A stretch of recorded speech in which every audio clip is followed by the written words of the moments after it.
Γεια χαραντάν, Είναι ο Μαν είναι ο Μακ. και καλώς ήρθατε στο δεύτερο Top 10GR. Θέμα μας για σήμερα. Ακριβότερες μεταγραφές Έλληνων ποδοσφαιριστών. Οι άσχημες καιρικές συνθήκες, απευθείας εκτελέστηκε γκολ από τον Γεωργά, το 1-0.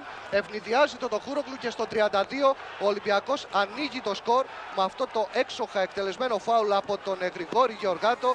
Ξεκινάμε με τον Γρηγόρη Γεωργάτο. Παρότι αμυντικός, τη χρονιά 98-99, χρήζεται πρώτο σκορ του Ολυμπιακού.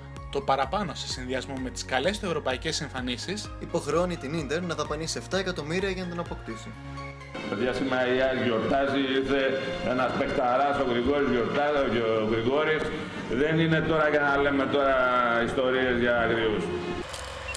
Ο δήμαρχος από την Σουηδία θα πρέπει να ξέρει ότι το μαρκάρισμα πίσω αυτό είναι κάρτα. Σουτ, ωραίο σουτ και γκολ. Ο Παναθηναϊκός στέλνει την πάσα για τον Μπαρτές με τον Σεϊταρίδη στο 10, στο 25. Ο Σεϊταρίδης σταμάτησε την μπάλα και με ένα κεραυνό στέλνει την πάσα για τον Μπαρτές. ηλιόλουց το καλοκαίρι του 2006 και ο Έλληνας αυτός θεός, ο Γιώργας Σεϊταρίδης, μετακομίζει από την Κρύα Ρωσία στη ζεστή Ισπανία. Το κόστος της μεταγραφής αγγίζει τα ευρώ. Επίσης, Spoiler alert. είναι ο μόνος Έλληνας που θα δεις 2 φορές σε αυτή τη λίστα.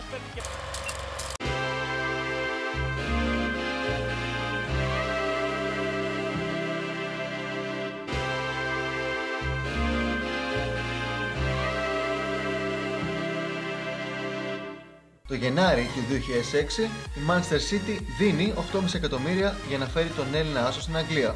Ο Σαμαράς, Όχι αυτός. ούτε αυτός, Αυτός. ο Σαμαράς λοιπόν θα κάτσει εκεί για 2 χρόνια, θα πετύχει 8 γκολ σε 55 συμμετοχές.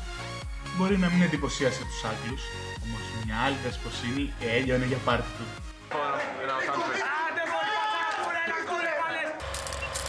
Και πάλι Νιόμπιας, παράλληλη σέντρα για το Μαχλά, για παλιά και γκολ!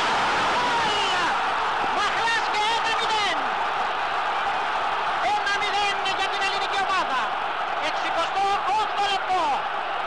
Έξοχη σέντρα, έξοχο το γύρισμα από τον Νίκο Μαχλά. 1999 προς 2000 και συναντάμε τον Νίκο Μαχλά. Η μεταγραφή του για λογαριασμό του Άγιαξ με το υπέρογκο για τα δεδομένα της εποχής ποσό των 8,5 εκατομμυρίων ευρώ Δικαιολογείται από το χρυσό γοβάκι που Παπούτσι. κέρδισε με τη Φίτσε τη χρονιά 1997-1998. Αλλά και το ηρωικό παιδί από την Κρήτη, τον Νίκο Μαχλά του Όφη, 20 χρόνων.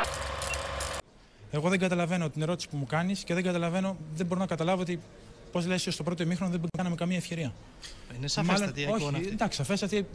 Πιστεύω ότι μπορεί να έβλεπες και ένα άλλο παιχνίδι. Μπορεί, ίσως. Εντάξει, ευχαριστώ. Θα είσαι καλά. έχοντας κάνει πρώτα μια βόλτα από Ιταλία και Μίλαν Τζένο, ο Σοκράτης Παπασταθόπουλος στη Βέντερ Βρέμις. Το καλοκαίρι του 2013 λοιπόν η Borussia Dortmund προσφέρει 9,9 εκατομμύρια για να τον κάνει δικό της. Ο Σοκράτης της καρδιάς μας λοιπόν υπογράφει συμβόλαιο μέχρι και το 2019 και ναι, είναι ακόμα εκεί. 80 συμμετοχές με την Εθνική Κύπρου, όπου είναι και ο πρώτος σκόρερ. Λαμπρή καριέρα στην Ελλάδα. Ποδοσφαιριστής της χρονιάς, ο Μιχάλης Κωνσταντίνου της Ομόνιας. Καλοκαίρι του 2001 και ο Κύπριος Μιχάλης Κωνσταντίνου, έπειτα από 4 χρόνια στο Γυραιό, Και αφού είχε πετύχει 61 γκολ σε 119 εμφανίσεις, μετακομίζει στον Παναθηναϊκό. μάλιστα αυτή είναι μέχρι και σήμερα η ακριβότερη μεταγραφή στο ελληνικό ποδόσφαιρο. Κοινώς τα σκάσανε χοντρά.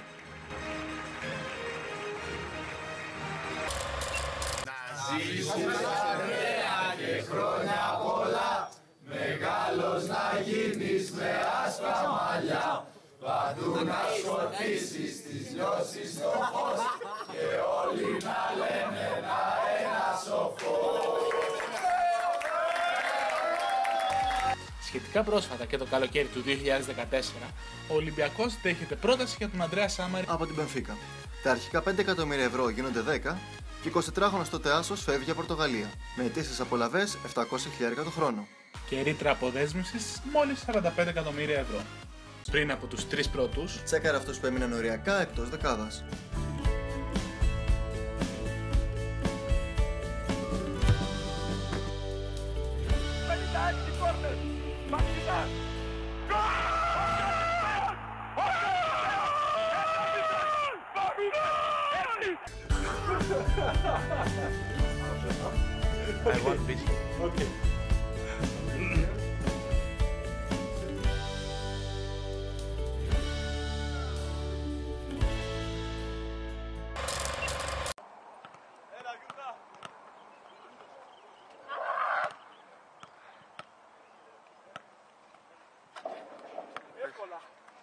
Ως παλιάρας του ελληνικού ποδοσφαίρου ξαναχτυπά. Η Πόρτο, που σκατά πιάνει και χρυσάφι γίνεται, το 2005 τσέπωσε 10 εκατομμύρια από την Δυναμό Μόσχας για να αποκτήσει αυτό το τρελό αγόρι. Τα 7 μηδενικά της μεταγραφής του τίμησε ο Γιούρκας με κόκκινη στο τεμπούτο του.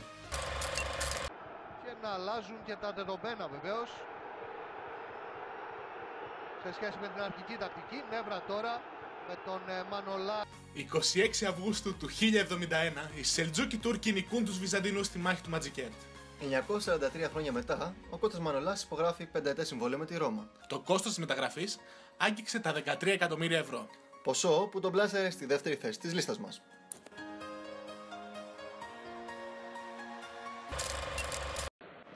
O autor do único golo, o jogador mais influente até agora no jogo, a meter na área, Lisandro, atenção, golo! De calcanhar, mas que golo! Marca Kostas Mitroglou! Στην πρώτη θέση βρίσκεται ο μεγαλύτερος καγκουροεπιθετικός του ευρωπαϊκού ποδοσφαίρου. Αυτό βέβαια δεν εμπόδισε τους Άγγλους από το να ταΐσουν 15 εκατομμύρια τον Έλληνα Βούδα. Ο λόγος για τον Κώστα Μήτρογλου, ο οποίος γκάουσε εύκολα στην κορυφή του Top 10. Μέχρι το επόμενο επεισόδιο, Γεια χαραντάν!